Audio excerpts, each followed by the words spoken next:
Hi friends, जय जगन्नाथ। पुणी गोटे नुआ भिडियो रे आपण मानक स्वागत करुच्ची। आज कथा हवा कौ देशर लोक माने अधिका वर्ष पर्यंत बंचती। देखंतु बहुत बहिरे भी लिखाई आउ गूगल थ्रो रो भी आपण जानि परिबे। जापान देशर लोक माने सबठारु अधिक वर्ष बंचती। जापान रो गोटे टाउन अछि ओकिनावा। ओकिनावा सहरर एवरेज आयु होउची मनीषर होउची 80 वर्ष। जे समस्त मनर गोटे प्रश्न, जापान देशर लोक माने एते वर्ष बंचती काहेकि?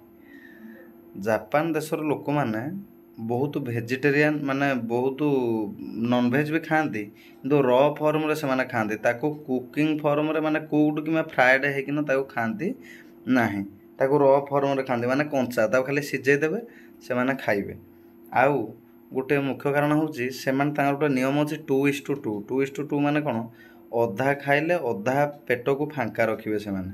जापान देशर लोक माने आम लोकंक भलिया नुहे, किंतु आम देशरे भी किछि रिपोर्ट नथिले भी आम देशरे भी लोक अछंती ताको ठारो भी आहुरी अधिका वर्ष बंचुथबा लोक, किंतु किछि लोक, समस्ते नाहंती, किंतु ताको देशटु भी अधिका वर्ष बंचुथबा लोक भी अछंती। किंतु तार रिपोर्ट किछि नाही गूगल पाखरे। 105 वर्ष, 110 वर्ष, 120 वर्ष पर्यंत भी किछि पुण्यरुष अछंती, से माने बंचंती।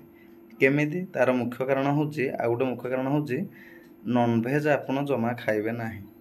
जदि नॉन वेज न खाइले ताहले भी एटा गोटे भी बेनिफिट हेई पारे, किछि लोक भी कहंती। कारण देखंतु राजस्थान आम रहला गुजराती लोक और राजस्थान लोक से माने बहुत तेल भाजी जिंस खांती, मिठा खांती, किंतु आमिष खांती नाही। सेइथि पय तांकर लाइफ स्पैन भी बहुत अधिका। आउ गोटे कथा, जापान लोक माने सबले बहुत एक्टिव, सबले चेष्टा करंती एक्टिव रहिबा पय, किछि ना किछि काम करिया पय।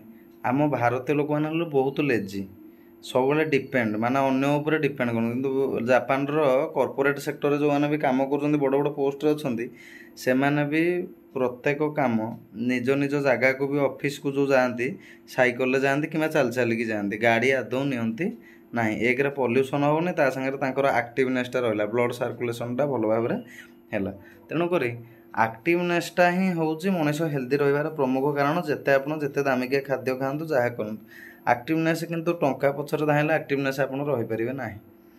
एक्टिवनेस रहिबा पय निज पय समय बाहर करिया पड़िबो, निजे फ्री रे बुलिया को पड़िबो, फ्री रे खेलिबा को पड़िबो, ताले आपण एक्टिवनेस रहि परिबो। एक्टिवनेस रहिले मन फुर्ती, शरीर भी फुर्ती। एइटा होउची माने समस्त को आपणाइबा निहाती दरकार। तेणु करी आमर राजस्थान हरकारे लोक भी 50-53 डिग्री सेंटीग्रेड रे गोटे बुढ़ा बुढ़ा लोक से माने रहंती, सर्वाइव करंती। केमिति? तांकर से माने बेसी खाद्य खांती, किंतु कोन खांती? तांकर होउची कैमेल मिल्क, ओट क्षीर बेसी। आ गोटे होउची खरारे भी कष्ट सहिष्णुता, से माने बहुत काम, बहुत परिश्रम काम करंती। आम लोक सेतिकी परिश्रम काम बहुत कम लोक करूचंती। खाद्य, विश्राम, आ गोटे होउची व्यायाम, ए तीनटाक जिनस को खाप खाई चलिया पड़ो। भल खाइबा, आउ आजिकल तो लोक कहबे डाइटिंग करो। आज गुरु किए डाइटिंग करूला? किछि डाइटिंग किछि आवश्यक ना। जेतिक आमे खाउछे ताको झड़ाइबा दरकार। खाद्य, परिश्रम, आ गोटे होउची रेस्ट, विश्राम, एइटा होउची मुख्य कारण। आज पय वीडियो एतिकी। जदि वीडियोटी भल लागि थाए, वीडियोटी को लाइक करिवे, चैनल टी को सब्सक्राइब कर रहिली। जय जगन्नाथ।